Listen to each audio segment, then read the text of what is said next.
ओम श्री गुरुवे नमः। ओम श्री गुरुवे नमः। ओम श्री गुरुवे नमः। बाबा जी कहो चैनल पर आप सभी मित्रों का आज की चर्चा में मैं स्वागत करता हूं। आदरणीय मित्रों, 17 मई से मल मास की शुरुआत हो चुकी है, जो 15 जून तक रहने वाला है। स्वर साधकों के लिए यह बहुत ही महत्वपूर्ण समय है। अभी कुल 3 ही दिन बीते हैं, पूरा पखवाड़ा आपके लिए पड़ा है। आप अधिक से अधिक लाभ कमा सकते हैं इस मल मास में, जो भगवान शिव ने शिव स्वरूपोदय विज्ञान में माता पार्वती को श्वासों की गति को घटाने बढ़ाने की बात कही है। उस साधना को आप सहज रूप से उपलब्ध हो सकते हैं इस मल मास में। आदरणीय मित्रों, मल मास में होता क्या है? चूंकि सूर्य भगवान किसी भी राशि में प्रवेश नहीं करते हैं इस पूरे महीने में, पूरे मल मास के समय में कोई संक्रांति इस बीच में नहीं घटती सूर्य की। इस कारण से प्राण की शक्ति बहुत कम होती है इस एक महीना। चंद्र की शक्ति ऑटोमेटिक बहुत अधिक होती है। अब चूंकि प्राण की शक्ति कम होती है इस पूरे महीने, इसलिए स्वर के साधकों को अधिक से अधिक अपने सूर्य स्वर को सक्रिय रखना है। जितने भी कार्य सूर्य स्वर में करने वाले हैं, यदि आप स्वर विज्ञान के अनुसार अपने जीवन को जीने का प्रयास कर रहे हैं, तो जितनी भी सूर्य की तिथियां पड़ेंगी और सूर्य स्वर में करने वाले जितने भी कार्य हैं, उन सभी कार्यों को आप पोस्टपोन कर दें। जैसे आपने कोई शक्ति रूपा ऐसा कार्य करना है जिसमें प्राण शक्ति की अत्यधिक जरूरत पड़े। कहने का अभिप्राय यह है कि कोई भी वैसा कार्य जो लंबे समय तक आप अपने जीवन में लाभ देने वाला नया शुरू करने वाले हों, उसको अभी ठहर जाए। क्यों ठहर जाए? स्वर विज्ञान की दृष्टि से तो जो भी स्थिर कार्य हैं और लंबे समय तक टिकने वाले कार्य हैं, वह चंद्र स्वर में करने चाहिए। परंतु हम कभी यह ना भूलें कि चंद्र स्वर के साथ साथ सूर्य स्वर की शक्ति भी अनिवार्य है किसी भी कार्य को करने के लिए। हम चंद्र स्वर में तो किसी भी कार्य को शुरू करते हैं, परंतु पोषण उस कार्य को फिर भी सूर्य से ही मिलता है। जब कोई मादा गर्भवती होती है, आपको जान के आश्चर्य होगा, वह सूर्य स्वर में ही गर्भवती होती है। चाहे वह मनुष्य हो, चाहे वह और कोई दूसरा जीव जंतु पशु इत्यादि हो।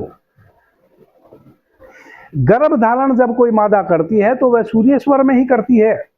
नेचुरली तो, अननेचुरली तो कुछ भी हो सकता है, संयोगवश। परंतु यदि प्रकृति के विधान के अनुसार देखें तो सूर्य स्वर में ही मादा गर्भ को धारण करती है। परंतु उस गर्भ का जो पोषण है वह हमेशा चंद्र की शक्ति के कारण होता है। सूर्य स्वर जन्म दे सकता है किसी भी चीज को। भगवान भास्कर निकलते हैं, पृथ्वी पर अवतरित होते हैं, पूरी प्रकृति को शक्ति प्रदान करते हैं। एक कली चटक के फूल बन जाती है। एक बीज जो आपने पृथ्वी में रोपा रखा है, वह चटक के अंकुरित हो जाता है सूर्य की गर्मी से। परंतु उस बीज के अंकुरण को संभालने के लिए वह बीज जो अभी अभी नन्हा सा अंकुरित हुआ है, कोमल सा, वह वहीं का वहीं मर ना जाए, उसके लिए उसको चंद्र की शक्ति की भी आवश्यकता होती है। तो कोई भी स्थिर कार्य हम करते तो चंद्र स्वर में ही हैं, परंतु उसको सूर्य की शक्ति की भी आवश्यकता है। जैसे कोई भी चीज का निर्माण तो होता है सूर्य स्वर में, परंतु उसका पोषण हमेशा चंद्र स्वर में होता है। माता का गर्भ तो निर्धारित होता है सूर्य स्वर में, परंतु वह गर्भ पुष्पित और पल्लवित होता है चंद्र स्वर की शक्ति के कारण। इस मल मास में, अधिक मास में, या कहे कि इस पुरुषोत्तम मास में, चूंकि सूर्य किसी भी राशि में प्रवेश नहीं करता है, कोई संक्रांति नहीं होती है, इस कारण से सूर्य की शक्ति यानी कि प्राण की शक्ति बहुत कमजोर रहेगी। प्राण की शक्ति कमजोर रहेगी तो इसका मतलब हमें कोई भी वैसा कार्य शुरू नहीं करना है जो स्थिर हो, जो लंबे समय तक हमें लाभ देने वाला हो, जैसे कोई फैक्ट्री का निर्माण करना, शादी विवाह इत्यादि करना, कोई सामान खरीदना। यूं पहले से यदि आप किसी बिजनेस को, किसी दुकान को, कुछ भी, या खेत में एक किसान तैयारी कर रहा है तो वह सुचारू रूप से चलने दीजिए। शुरुआत नहीं करनी है किसी नए कार्य की इस मलमास में, बस इतना ध्यान रखना है। चाहे वह शादी विवाह से संबंधित हो, आपका कोई भी ऐसा कार्य जो नए रूप में आप तैयार शुरू करेंगे, बस उससे आपने अपने आप को बचा के रखना है। तो फिर क्या करना है? सूर्य की शक्ति को अधिक से अधिक अपने भीतर पनपा के रखना है, क्योंकि इस मल मास में हमें शारीरिक रूप से रोग भी बहुत अधिक होते हैं। मैं पक्के तौर पे यह बात कह सकता हूं, पक्के तौर पे, कि जैसे ही मलमास शुरू हुआ है, 2-3 दिन हो गए जब मैं अब आपके सामने बात करने जा रहा हूं, 2-3 दिन मलमास के बीत चुके, आप देखेंगे आपको हल्का फुल्का कॉन्स्टिपेशन रहना शुरू हो गया होगा। जिस भाई बहन का कभी भी पेट खराब नहीं हुआ, कभी जिनको कॉन्स्टिपेशन नहीं होता, गैस नहीं बनती पेट में, उनको भी कॉन्स्टिपेशन होना शुरू हो गया होगा, गैस बननी शुरू हो गई होगी। इस छोटी सी बात से ही आप समझ लेंगे कि सूर्य की शक्ति कितनी कम मात्रा में हमें उपलब्ध है इस मलमास में। और यह जो मैं बात बताया हूं, अब चूंकि मैंने बोल दिया है, इसलिए बहुत लोग इस बात को जान लेंगे। बाकी जब तक मैंने नहीं बोला था, यह चीज आपको कहीं भी किसी ग्रंथ में लिखी हुई नहीं मिलेगी, और मुझे लगता है मेरे अतिरिक्त किसी ने इतना गहन इस पर अध्ययन भी नहीं किया होगा कि इस पूरे मलमास के महीने में आप कॉन्स्टिपेशन के शिकार हो जाते हैं, कब्जियत के शिकार हो जाते हैं। चूंकि जितनी शक्ति भोजन को डाइजेस्ट करने के लिए आपको सूर्य की चाहिए, उसमें कमी आ गई, तो भोजन सही अनुपात में डाइजेस्ट नहीं होगा। इसका मतलब हम कम अल्प मात्रा में भोजन ग्रहण करने की कोशिश करेंगे इस पूरे मलमास में। 15 जून तक ज्यादा देर से डाइजेस्ट होने वाला भोज्य पदार्थ कम से कम ग्रहण करने की कोशिश करेंगे। यह चर्चा करने का उद्देश्य भी मेरा यह है कि इस पूरे मलमास में हम कैसे हमारे साथ जो नकारात्मक चीजें बनेंगी उनसे बच जाए। क्योंकि प्राण की शक्ति कम है, इसलिए कोई भी कार्य की आप शुरुआत करेंगे, वह शुरुआत सही अनुरूप हो नहीं पाएगी जिस अनुरूप उसको होना चाहिए था। क्योंकि शक्ति कम है और शक्ति नहीं है तो पार गाड़ी उतरेगी नहीं, मंजिल तक पहुंच नहीं पाएंगे, फ्यूल पहले ही खत्म हो जाएगा। वैसे ही शारीरिक दृष्टि से कॉन्स्टिपेशन के शिकार रहेंगे आप इस पूरे मलमास में। कॉन्स्टिपेशन के शिकार रहेंगे तो हजारों प्रकार की और व्याधि फिर आपके शरीर में जन्म जाएंगी, जो कॉन्स्टिपेशन होने के कारण फिर हमारे शरीर में जन्मती है, वह सारी बीमारियां आपके शरीर में जन्म लेंगी।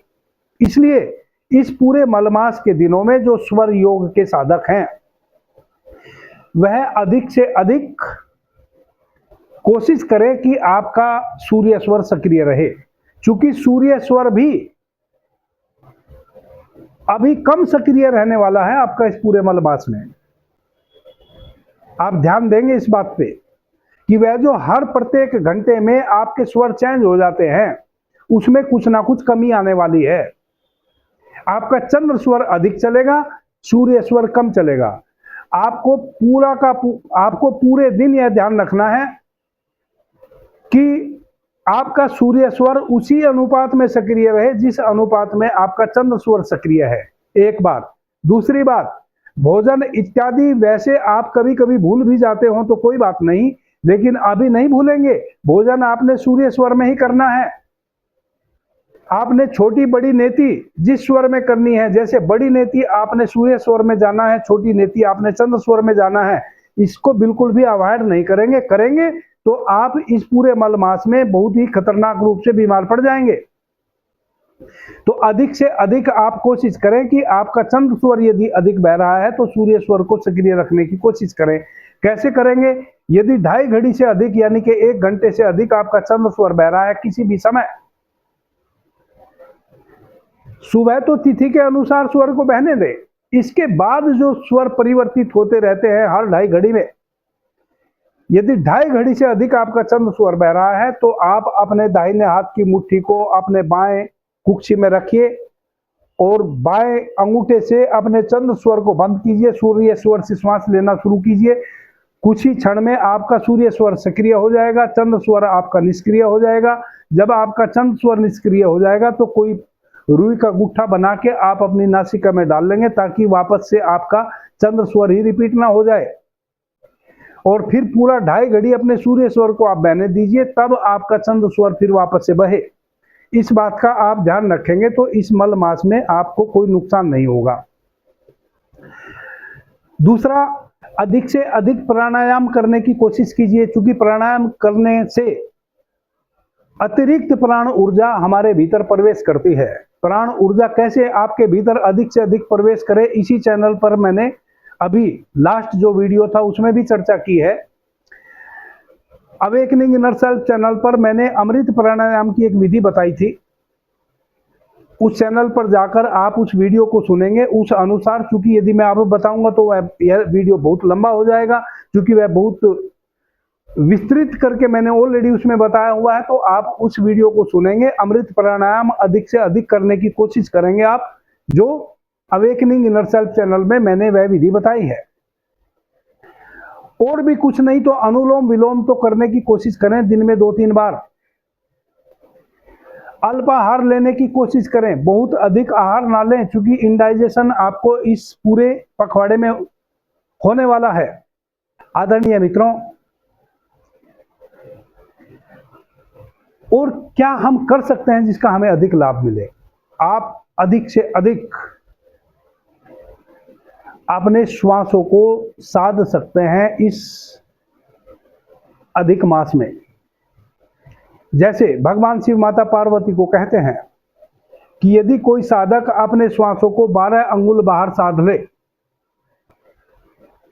13 अंगुल श्वास भीतर जाए और बाहर 12 अंगुल श्वास बहे, ऐसे साधक को स्वर विज्ञान की दृष्टि से उत्कृष्ट साधक की श्रेणी में गिना जाता है। उत्कृष्ट साधक की श्रेणी में क्यों गिना जाता है? क्योंकि वैसा व्यक्ति जिसने 12 अंगुल अपने श्वास को बाहर साध लिया हो, अब उसको किसी भी स्वर में कोई भी तत्व देखने की जरूरत नहीं पड़ेगी कि अग्नि तत्व बह रहा है, कि जल तत्व बह रहा है, कि पृथ्वी तत्व बह रहा है, कि आकाश तत्व बह रहा है, कि वायु तत्व बह रहा है। जब 12 अंगुल श्वास बाहर बहती है, इसका मतलब तत्व बह रहा है। 24 आवर्स पृथ्वी तत्व बह रहा है, तो चाहे चंद्र स्वर सक्रिय हो, चाहे सूर्य स्वर सक्रिय हो, आप बिना सोचे समझे जो कुछ भी करेंगे, हर प्रत्येक कार्य में आपको सफलता ही मिलेगी। अब इस 12 अंगुल श्वास को कैसे साधें? क्योंकि अभी आपके पास प्राण ऊर्जा की कमी है इस मल मास में, इसलिए आपके भीतर एग्रेसिवनेस की भी कमी है। और वह जो हम अपनी श्वासों को नहीं साध पाते हैं, वह एग्रेसिवनेस के कारण नहीं साध पाते हैं, क्योंकि मिनटों मिनटों में हमारे भाव बदलते रहते हैं, भाव के अनुसार हमारी श्वासों की गति बदलती रहती है। अभी आप कोशिश करें, आंख बंद करके बैठ जाएं 30-35 मिनट के लिए सुबह में, 30-35 मिनट के लिए दोपहर में और 30-35 मिनट के लिए संध्या में। जैसे सुबह में देखें कि तिथि के अनुसार आपका कौन सा स्वर बहा, जौन सा भी स्वर बहा, जौन से स्वर की तिथि है उस स्वर में आंख बंद करके रीढ़ सीधी करके बैठ जाएं। जो भी आसन आप लगा सकते हो, पद्मासन लगा लें, वज्रासन लगा लें, सिद्धासन लगा लें। अपने हाथों को भैरव मुद्रा में रखें अपनी गोद में और बिल्कुल रीढ़ सीधी करके बैठ जाएं। जौन सा भी स्वर तिथि के अनुसार आपका सक्रिय है, माना कि चंद्र की तिथि है और चंद्रमा ही आपका, चंद्र स्वर ही आपका सक्रिय है, तो चंद्र स्वर से श्वास लें, भीतर भरें, श्वास को भीतर रोकें और इस लयबद्धता के साथ श्वास को बाहर छोड़ें कि आपका श्वास 12 अंगुल बाहर जाए। चंद्र स्वर बह रहा है तो ना जाने कौन सा तत्व बह रहा है। यदि अग्नि तत्व बह रहा है तो 4 अंगुल ही श्वास आपकी बाहर निकलेंगी। आकाश तत्व बह रहा है तो केवल 1 अंगुल निकलेगी। वायु तत्व बह रहा है तो 8 अंगुल निकलेगी। पृथ्वी तत्व बह रहा है तो 12 अंगुल निकलेंगी। जल तत्व बह रहा है तो 16 अंगुल आपकी श्वास बाहर निकलेगी। अब आपने क्या करना है, आपने वैसे अंदाज से श्वास को बाहर थोड़ा सा प्रेशर देके करना है कि 12 अंगुल तक आपकी श्वास बाहर जाए। एक बार नाप ले कि कितनी शक्ति के साथ आप बाहर श्वास को निष्कासित करेंगे कि 12 अंगुल आपकी श्वास बाहर बहे। उस लयबद्धता को आप पकड़ लीजिए। 2-4 बार आप श्वास को छोड़ेंगे और अपनी हथेली के पृष्ठ भाग से देख लेंगे कि 12 अंगुल कहां तक श्वास पहुंचती है, पहुंच रही है कि नहीं पहुंच रही है, कि और थोड़ा अधिक धक्का देना पड़ेगा, कि और थोड़ा सहज होना पड़ेगा। 12 अंगुल तक श्वास को जाने दीजिए। आंख बंद रखिए, अपने आज्ञा चक्र पर स्थित रहिए। यह 12 अंगुल श्वास हो गए। 12 अंगुल तक अपनी श्वास को पड़ने दीजिए। 2-4 बार श्वास आप अपनी हथेली के पृष्ठ भाग पर 12 अंगुल पर अपनी हथेली को आप रख लीजिए और अपनी हथेली के पृष्ठ भाग पर श्वास को पड़ने दीजिए। यदि अधिक जा रही है तो थोड़ा सहज श्वास छोड़िए, यदि कम जा रही है तो थोड़ा सा शक्ति लगाइए। 2-4 श्वासों को इस प्रकार से जब आप देख लेंगे, फिर उसी लयबद्धता से आप श्वास को जान पूछ के छोड़िए। 30 मिनट लगातार आप छोड़ते चले जाइए इस प्रकार से। दोपहर में फिर 30 मिनट, संध्या में फिर 30 मिनट। 7, 8, 10 दिन यदि आप 3 बार दिन में इस अभ्यास को करेंगे तो आप पाएंगे कि ऑटोमेटिक आपकी जो श्वासें हैं वह 12 अंगुल बाहर बहने लगी। यह बड़ा चमत्कारिक योग है।